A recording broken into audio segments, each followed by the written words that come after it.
Contempt. The feeling that a person or thing is beneath consideration, worthless, or deserving scorn. Deserving scorn. Deserving scorn. Racism is deep and subtle. It's not just locking up a black woman for failure to indicate a lane change only to insinuate her untimely death from a holding cell, or gunning down a black teenager in the middle of the street for jaywalking. I've logged nearly 10,000 trips over the span of a year and a half as a rideshare driver. 99% of the time, passengers say thank you before exiting the vehicle. In this video, you'll find 15 instances where passengers deliberately show their disdain towards a black man before exiting the vehicle. I say black man because all they know is my name and race. 14 out of the 15 instances, the passengers were black themselves. Self-race hate on full display. Most starkly, none of which were white, with the exception of one Hispanic female. The purpose of this video is not to gripe over the 15 different occasions someone didn't thank me for giving them a ride. Instead, it's to expose and dissect the 15 instances out of the nearly 10,000 trips someone felt the need to demonstrate hate towards a black man after a good deed was performed. Almost to say in plain English, I hate you and I hate myself so much that even when you do something courteous for me, I still hate you. The depth in which both blacks and Hispanics are mentally enslaved is beyond any scale could measure.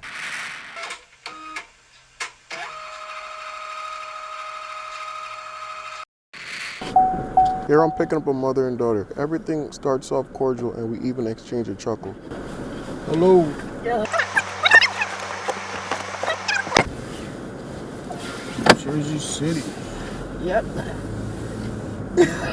What's so funny? The way you said it. Did you just come in early and you went on the other side? No. No, because I saw a little white car and we were looking for you, so maybe you got to look. Oh, yeah. It had it that you guys were up there. Yeah, I saw the car.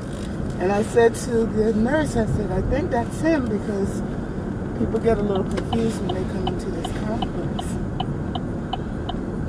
Yeah, the GPS is sometimes weird. Shortly after, she eyes me up and down.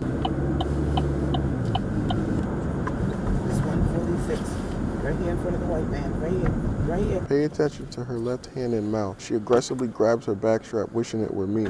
Hang on. As I instruct her daughter not to open the door because a car is coming, the mother looks back to see if a car was actually coming. This is the body language of someone looking for trouble.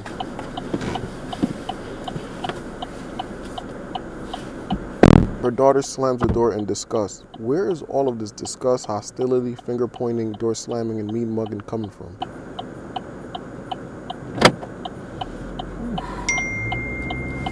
What's wrong with black people? They're totally sick. Very sick.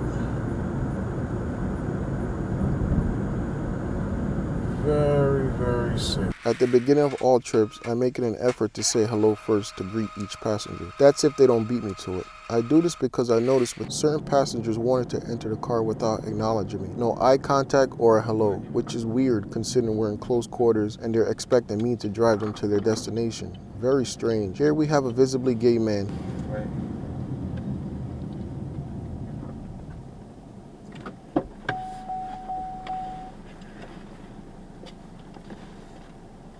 He forgets his phone. I noticed it and pointed it out. Even after bringing it to his attention, no thanks man or good looking. I think acting like that.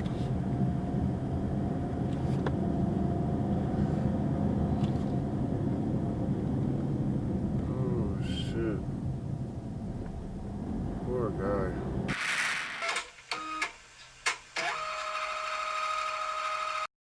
This was pre-COVID where pool rides were allowed. 2 white males and a black male, all strangers by the way. Given how particular the black male was where he wanted to be dropped off, one could surmise a thank you would follow suit, but nope. Even in the presence of others, or should I say especially in the presence of others, contempt must be shown to the black man. The guy behind me even has a look on his face like, that was rude. My reaction to smile was a reflection of the thoughts in my mind saying, why am I not surprised?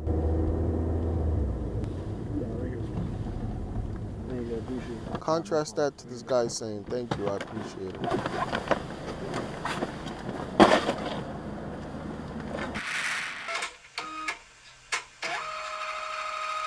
Here we have a Jamaican man. Notice how he glances at me before exiting. The staring at me will become a common theme going forward. The last look stare can be interpreted two ways. One, I know when I stare at somebody one last time is to remind myself why I dislike that individual. Two, adversely, I will stare at somebody one last time to look for a reason to spare that individual from contempt, because in all actuality, nothing was done in the first place. Buy some sweet potato and regular potato too.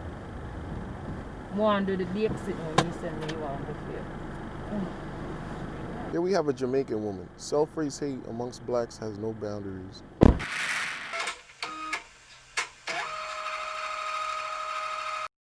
This Hispanic woman glances at me 6 times right before exiting. This confirms I'm on her mind, which means no one could make the argument maybe these passengers have a lot on their minds and simply forgot to be courteous. No, this is calculated passive-aggressive behavior and they know exactly what they're doing. The question is, why are they doing what they're doing? The only logical and obvious answer is racism. She continues showing her disdain for me in her body language. After releasing the seatbelt, she swiftly turns her upper body and head. That screams to me, I want to get the hell out of here and I want out now.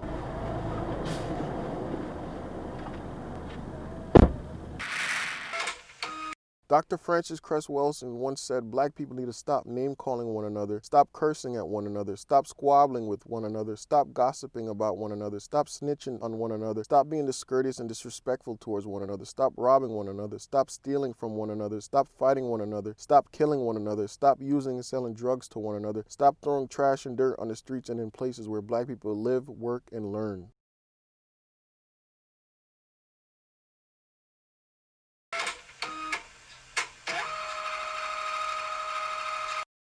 Here we have 2 young people. The guy in the blue does the one last look thing. It looked as if he wanted to say thank you, but because his friend didn't, he didn't.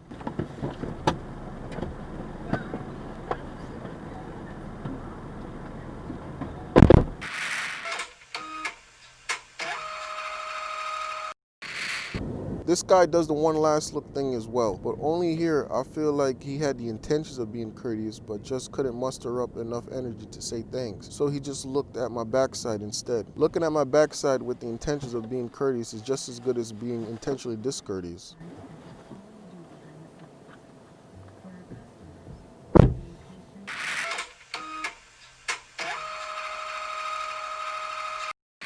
More of the same here.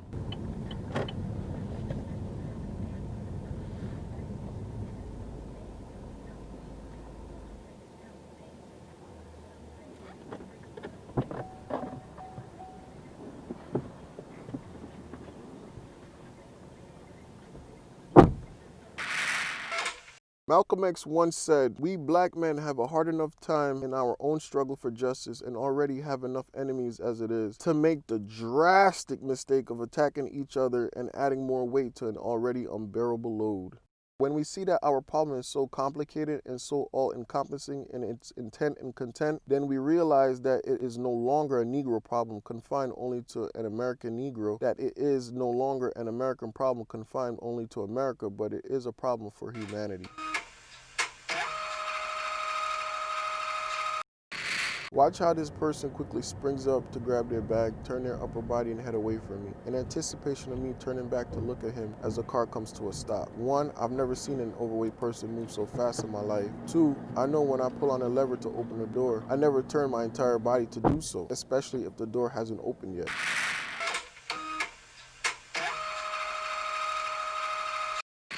Here we have a young couple. With couples, it could have been they were fighting and wasn't in the mood to speak. Either way, it's still very rude and way too convenient considering the driver is black.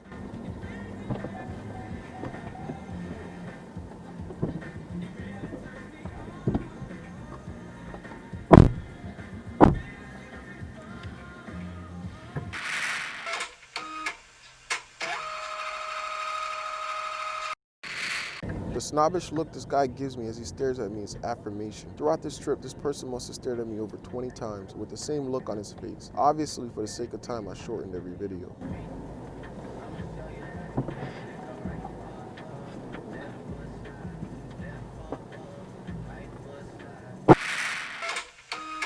The Honorable Messiah Marcus Garvey once said, "Intelligence rules the world, ignorance carries the burden." We are going to emancipate ourselves from mental slavery because whilst others might free the body, none but ourselves can free the mind. Mind is our only ruler and sovereign. You at this time can only be destroyed by yourselves, from within and not from without. You have reached the point where the victory is to be won from within and can only be lost from within. Do not remove the kings from your hair, black people. Remove them from your brain.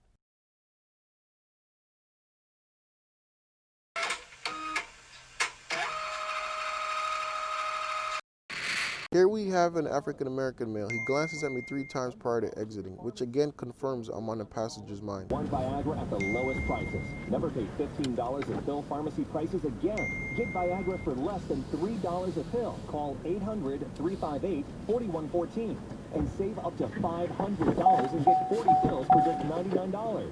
Get Viagra fast, easy, and affordable. Operators are waiting at 1-800-358-4114 to take your call now. At this point where I stare at him walking away, I'm trying to make sense of this whole let's show a black man contempt for no reason thing. It's quite humbling and sad at the same time. I would expect this kind of behavior from whites. So sad to see my own race this mentally enslaved. August 28th, all roads lead to Washington, D.C. for the National March to support the John Lewis Voting Rights Bill and the George Floyd Policing Justice.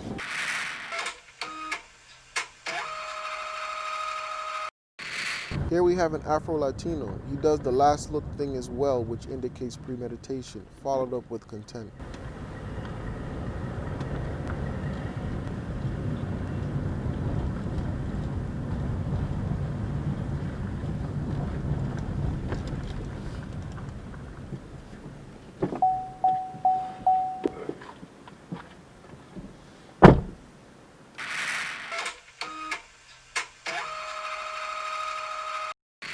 Here we have another black male.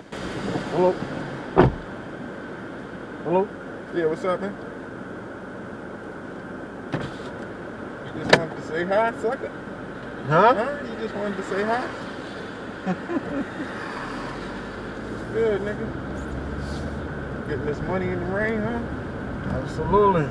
This individual tried to do what many others used to do before I implemented the hello rule, and that is enter the vehicle without acknowledging me. The hello rule is me saying hello and the passenger verbally acknowledging me back upon entry. No verbal acknowledgement would result in the cancellation of the ride. He actually catches an attitude because I force him to verbally acknowledge me, then proceeds to insult me by calling me a sucker. I smiled to lighten the mood, but there was nothing funny. I should have canceled the ride right then and there. I looked back at him to see if he was serious with the disrespect, then calls me a nigga. Here in New Jersey, that word is used as a term of endearment. However, there is nothing endearing about calling another black man whom you've never met a nigga. The usage of that word is normally reserved for people you know, and he leaves the same way he came in, contemptuous. White people just hate black people.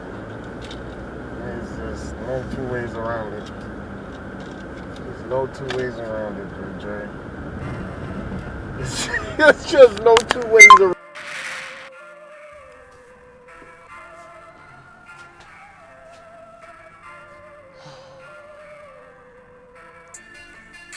We gotta do better.